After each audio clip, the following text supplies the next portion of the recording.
Welcome my dear student. अभी आप देख रहे हैं mathematics channel Rajendra concept of mathematics. Exam मिलते हैं आपको हायर मैथमेटिक्स से रिलेटेड अनेक टाइप का वीडियो, और अभी हम डिस्कस करने वाले हैं कैनोनिकल फॉर्म। कैनोनिकल फॉर्म क्या है? ये लीनियर अलजेब्रा का मैट्रिक्स का फॉर्म। ये बहुत ही इंपॉर्टेंट है।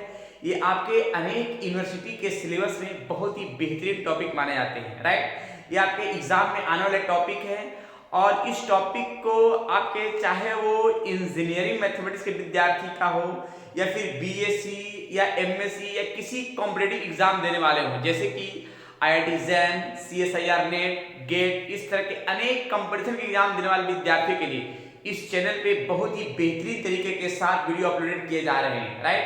तो चलते हैं थोड़ा डिस्कस करते हैं कैनोनिकल फॉर्म का कुछ प्रॉब्लम, जिसके पहले लेक्चर में भी मैंने इसका बहुत सारा क्वेश्चन बताया था, थ्योरी बताया था। और जो विद्यार्थी अगर मान लिया नहीं देखे हैं शुरू से कैनोनिकल फॉर्म का टर्म, वो जा करके देख लेंगे वीडियो, ताकि जो है इसके पहले लेक्चर का, ताकि इसमें कॉन्सेप्ट में कोई दिक्कत ना रह सके, राइट। तो चलते हैं इसका मेन कॉन्सेप्ट का क्या है, क्या फॉर्म, कैसे क्वेश्चन में क्या कहा जा रहा है, इसके बारे में, राइट। देखिए लिखा हुआ क्वेश्चन में क्या है, reduce the following quadratic form to canonical form by orthogonal transformation.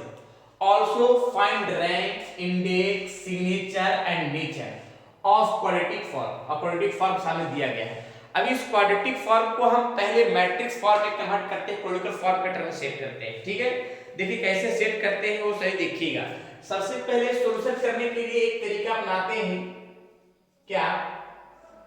इसका मैट्रिक्स फॉर्म में हम लिखते हैं कैसे, अगर हम चाहें तो जो स्क्वायर का फॉर्म है उसको डायगोनल में लिख देना है, जो स्क्वायर का फॉर्म है उसको डायगोनल में लिख देना है, और बाकी फॉर्म ऐसा है। तो एक स्क्वायर का फॉर्म एक 3 है और एक 5 है और एक 3 है, उसको मैंने लिख दिया, राइट, डायगोनल के फॉर्म।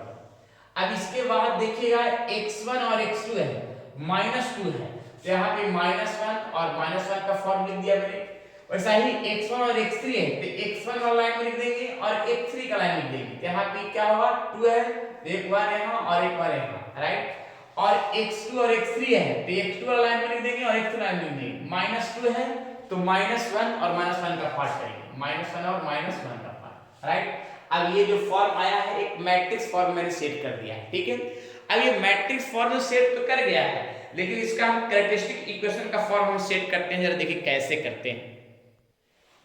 चलिए तो कैरेक्टरिस्टिक इक्वेशन ऑफ मैट्रिक्स क्या लिखते हैं, a minus lambda i equal to 0। अब a minus lambda i equal to 0 मतलब देखिए पहले हम निकालते हैं इसका फॉर्म। कैसे निकालते हैं a माइनस लेमडा का फॉर्म? तो जो माइनस लेमडा i है इसको प्रत्येक डायगोनल में माइनस कर देना है।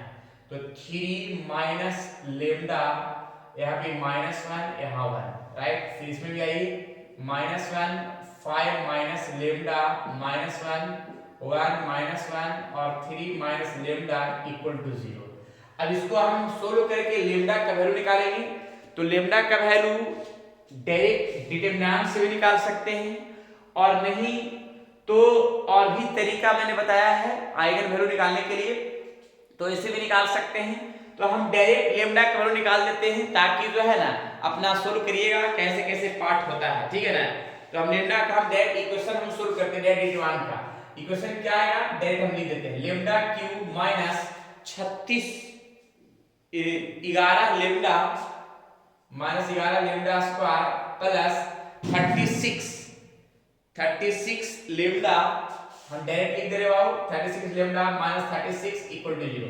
इससे लेमडा का वैल्यू डायरेक्ट आएगा, लेमडा को डायरेक्ट हम लिख देते हैं क्या क्या, लेमडा का वैल्यू 236, ये मेरा आएगा आइगन वैल्यू, आ गया आइगन वैल्यू, ठीक है। आइगन वैल्यू मेरा कितना आ गया 236, और आइगन वैल्यू से एक एक करके आइगन वेक्टर निकालना होता है, ठीक है। आइगन वैल्यू से एक एक करके आइगन वेक्टर भी निकालना होगा, और आइगन वेक्टर का प्रक्रिया भी मैंने बताया है। तो अभी तत्काल में हम डायरेक्ट लिख देते हैं कि आइगन वैल्यू लेमडा 2 के लिए क्या आएगा, लेमडा 3 के लिए क्या आएगा, लेमडा 6 के लिए क्या आएगा, राइट। हालांकि आइगन वैल्यू, आइगन वेक्टर, ये सभी निकालने का प्रक्रिया हम इसका प्लेलिस्ट में total video eigen value eigen vector कैसे निकालते हैं उसका सभी वीडियो अपलोड कर चुके हैं। लगभग 11 वीडियो अपलोड किया है, बहुत सारा क्वेश्चन प्रीवियस एग्जाम का क्वेश्चन को डिस्कस करते हुए किया है, राइट। तो उसको भी देख लीजिएगा। हम यहाँ पे डायरेक्ट लिख रहे हैं, क्या लिखते हैं, ठीक है ना। तो लिखते हैं कि फोर लेमडा इक्वल्स टू 2, यानी लेमडा इक्वल्स टू 2 के लिए आइगन वैल्यू क्या होगा, आइगन वेक्टर क्या होगा, आइगन वेक्टर क्या होगा। तो देखिएगा इसका आइगन वेक्टर क्या है, डायरेक्ट लिख रहे हैं, ठीक है। इसका आइगन वेक्टर होगा -1 0 1 -1 0 एंड 1। इसका प्रक्रिया देख लीजिएगा, ज्यादा बढ़िया होगा, ठीक है ना। यहां भी से आइएगा, 4 लेमडा इक्वल्स टू 3 के लिए आइगन वेक्टर का प्रक्रिया देख लीजिएगा, आइगन वेक्टर में फॉर्म पढ़ाया है, ठीक है। इसका, ठीक है, इस फॉर्म को लिख देते हैं कितना, 1 1 1, राइट। x2 इसका आया 1 1 1। 4 लेमडा इक्वल्स टू 6 के लिए आइगन वेक्टर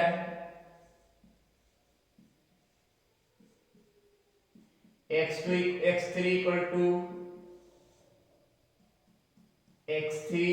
टू इसका आएगा आइगन वेक्टर x3 का 1 -2 एंड 1 डायरेक्ट मैंने लिख दिया है, निकाला हुआ है, ठीक है।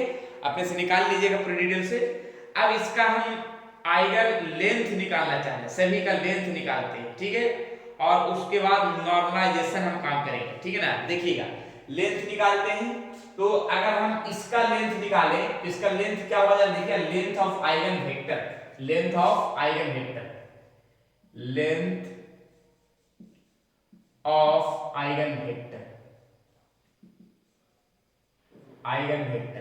तो कुछ नहीं करना है, बस इसमें क्या करना है, तीनों का स्क्वायर रूट करना है। -1 का स्क्वायर, 0 का स्क्वायर, 1 का स्क्वायर, ये आएगा √2, राइट। ये आ गया x1 वाला जो है आइगन वेक्टर, उससे मैंने लेंथ निकाल ली, क्लियर है। वैसा ही length of eigen vector x2 के लिए, तो देखिएगा लेंथ ऑफ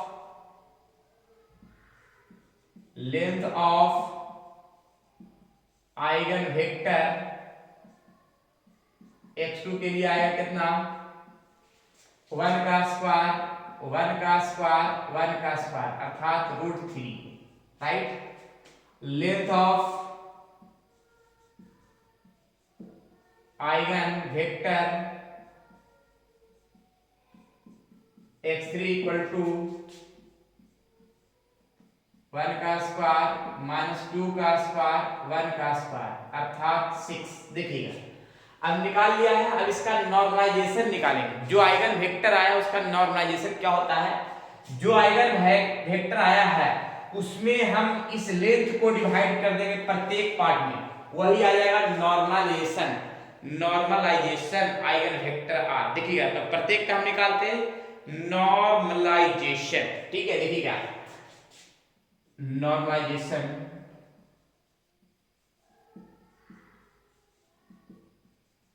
नॉर्मलाइज्ड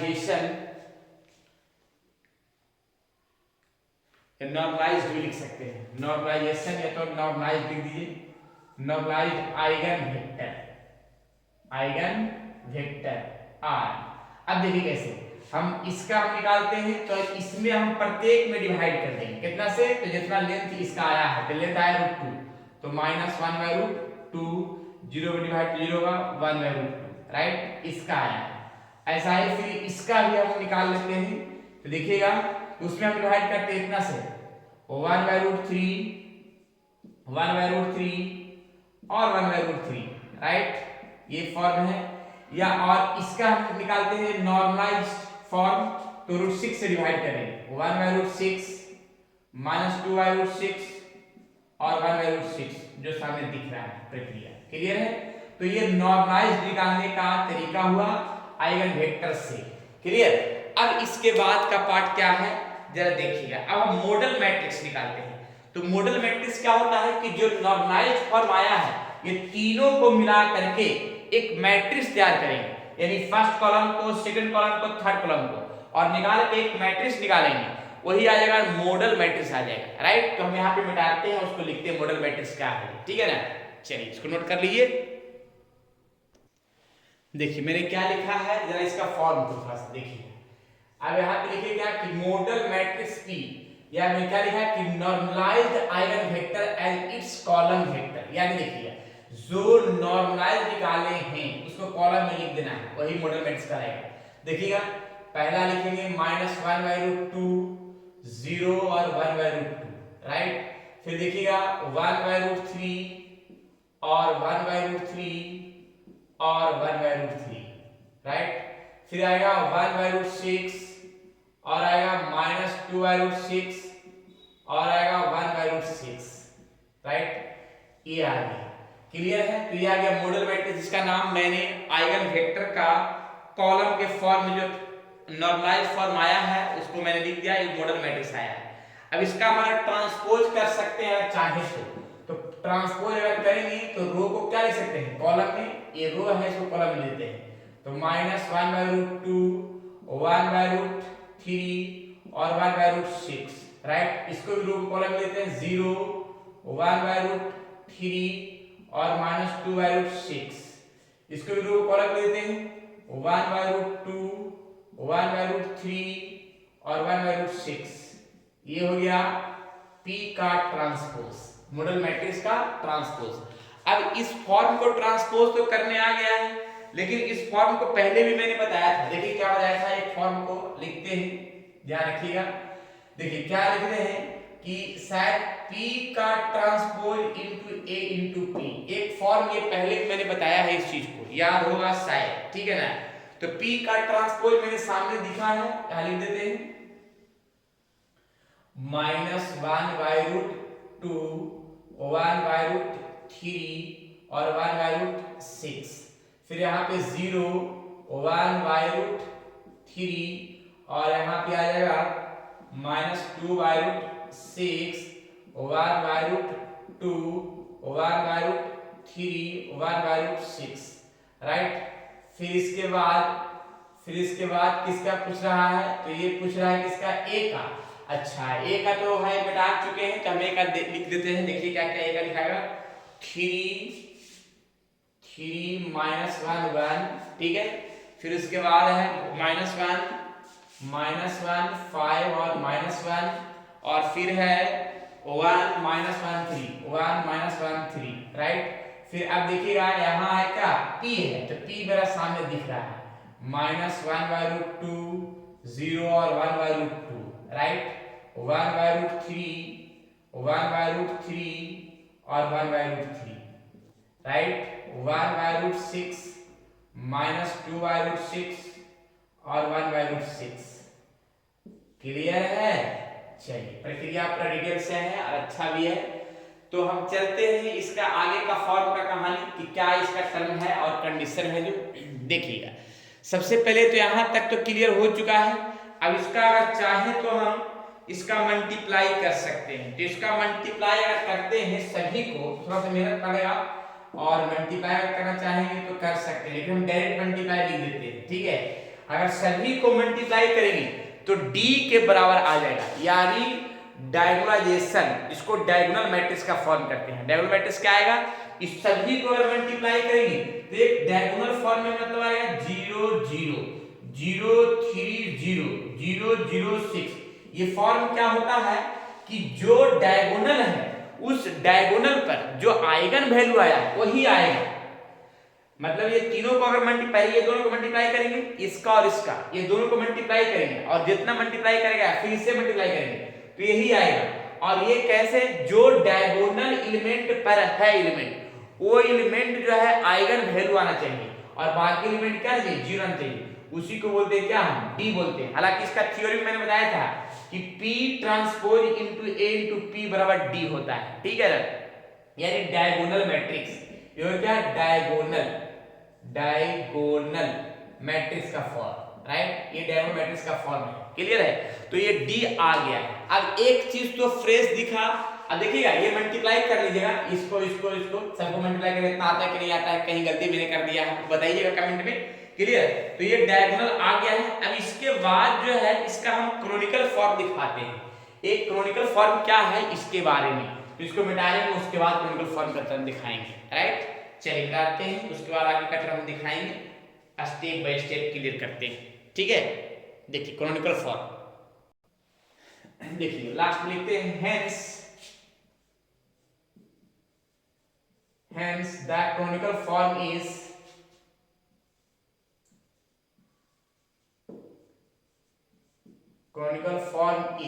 अब देखिए canonical form का मैंने टर्म लिखवाया था क्या याद होगा शायद।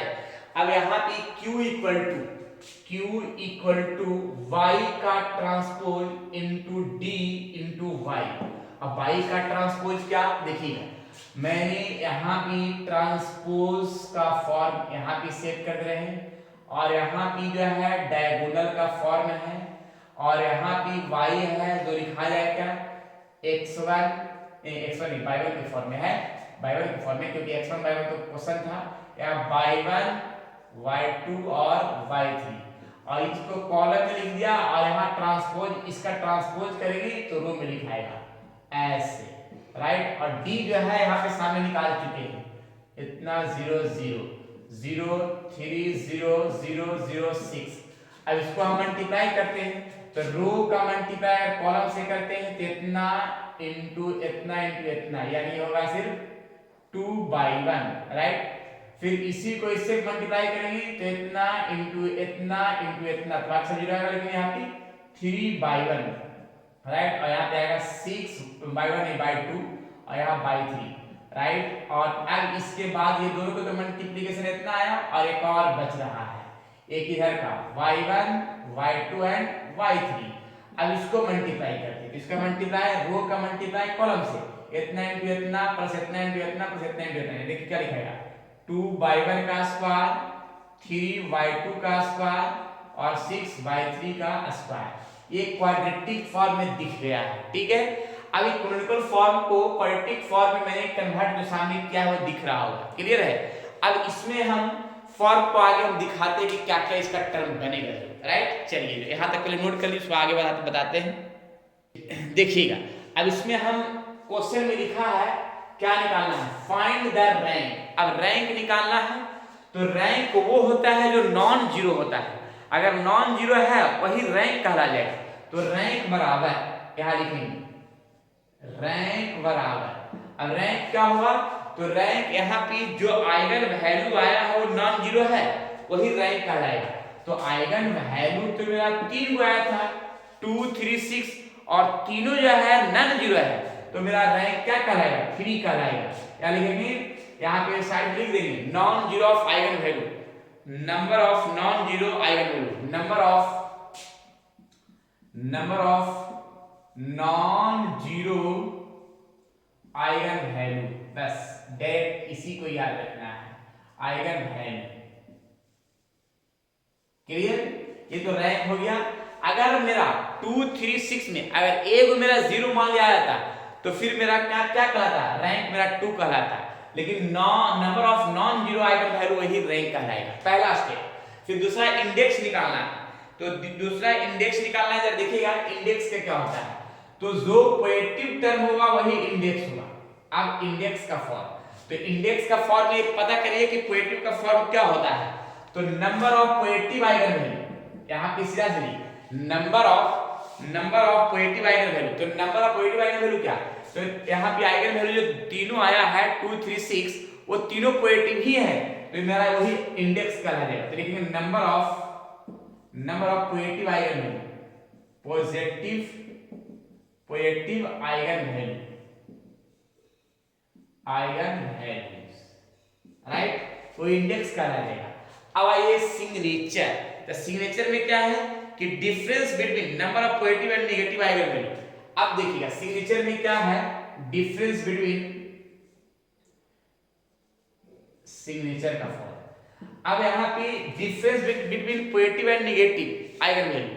अब सोचिए कि पॉजिटिव आइगन वैल्यू मेरा 3 हुआ है और नेगेटिव आइगन वैल्यू है ही नहीं, और दोनों का डिफरेंस निकालना है, यानी 3 - 0 जीरो का मतलब है कि एक भी निगेटिव आइगन वैल्यू नहीं है, तो जीरो ले लिया। अगर मान लीजिए वो रहता तो उतना हम लिख देते 1, अगर 2 आइगन रहता तो -2 लिखते, लेकिन एक भी नहीं है तो 3 टोटल मेरा 3 पॉजिटिव वाला है, तीनों आइगन वैल्यू पॉजिटिव में है, -0 इक्वल टू क्या लिखेगा 3, तो यहाँ लिख देते हैं नंबर नहीं, यहाँ पे लिखेंगे नंबर ऑफ, या फिर लिखेंगे एक लाइन में कि difference between number of positive, difference between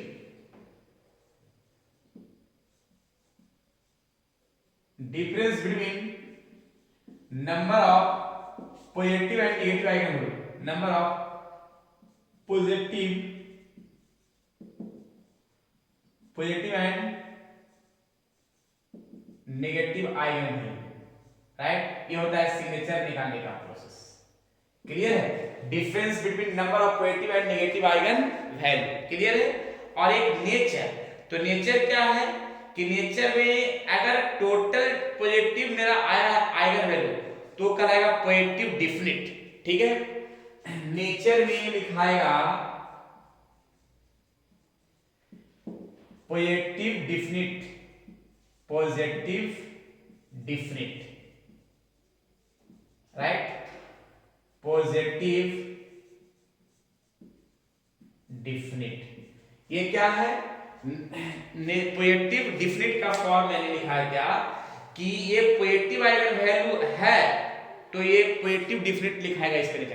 तो यहाँ पे एक लाइन लिख देते हैं लास्ट में, यहाँ देखिए मैंने लिख दिया कि since only positive eigen value are there, मतलब यहाँ पे जो नेचर है अगर टोटल आइगन वैल्यू पॉजिटिव आया है इसका नेचर कहलाएगा पॉजिटिव डिफिनिट, ठीक है। तो मेरे यहाँ पे क्वेश्चन है find the rank, index, signature and nature of quadratic form में। अब इसमें जो कैनोनिकल फॉर्म से क्वाड्रेटिक में कन्वर्ट किया है उसका नेचर क्या होगा वो सामने मैंने यहाँ पे डिफाइन कर दिया है पूरा डिटेल से, कोई दिक्कत नहीं है, राइट। तो एक चीज ध्यान रखना है ये प्रक्रिया में कि रैंक निकालना होगा तो number of non zero eigen value वही रैंक कहला जाएगा। इंडेक्स क्या होता है कि number of positive eigen value index कहलाता है। और सिग्नेचर क्या होता है कि difference between number of positive and negative eigen value का डिफरेंस अगर निकालते हैं वही क्या कहलाएगा, सिग्नेचर कहला जाएगा। और नेचर क्या है कि अगर टोटल आइगन वैल्यू पॉजिटिव आया है तो मेरा पॉजिटिव डिफिनिट कहलाएगा। अब क्या क्या है कि अगर नेगेटिव आएगा तब उसका नेचर क्या कहलाएगा, अगर नेगेटिव होगा और कुछ पॉजिटिव होगा तब उसका नेचर क्या कहलाएगा, वो सभी मैंने पिछले लेक्चर में बता दिया है, उसको जा करके देख लेंगे। पूरी तरीका के साथ पूरी डिटेल से मैंने एक्सप्लेन करके साथ क्लियर किया है। चलिए तो आज इतना ही विशेष। अब जो अगर और भी कैनोनिकल फॉर्म का कुछ क्वेश्चन अगर कुछ पूछना चाहते हैं कोई अगर एग्जाम का से रिलेटेड तो कमेंट बॉक्स में कीजिएगा और भी हम क्वेश्चन बताएंगे। लेकिन कैनोनिकल फॉर्म से पूरी डिटेल के साथ पूरी एक्सप्लेन के साथ क्वेश्चन मैंने पूरा क्लियर कर चुके हैं, राइट। तो आज इतना ही। अब विशेष जो है और भी अगर डाउट होगा तो पूछिएगा, क्लियर। तो लीनियर अलजेब्रा का मैट्रिक्स फॉर्म के लिए कैनोनिकल फॉर्म का कंडीशन जो है सामने बेहतरीन तरीका के साथ डिस्कस मैंने कर चुके हैं, क्लियर है। चलिए ठीक है, फिर नेक्स्ट क्लास में मिलेंगे नए थ्योरी नए क्वेश्चन के साथ। जब तक के लिए आप लोग खुश रहिए, स्वस्थ रहिए और मस्त रहिए। अगर ये कॉन्सेप्ट अच्छा लगा तो लाइक कीजिए और विद्यार्थियों में जरूर शेयर कीजिए ताकि उनका भी संपूर्ण पढ़ाई हो सके और पढ़ाई में कोई बाधा ना रुक सके, राइट। चलिए ठीक है।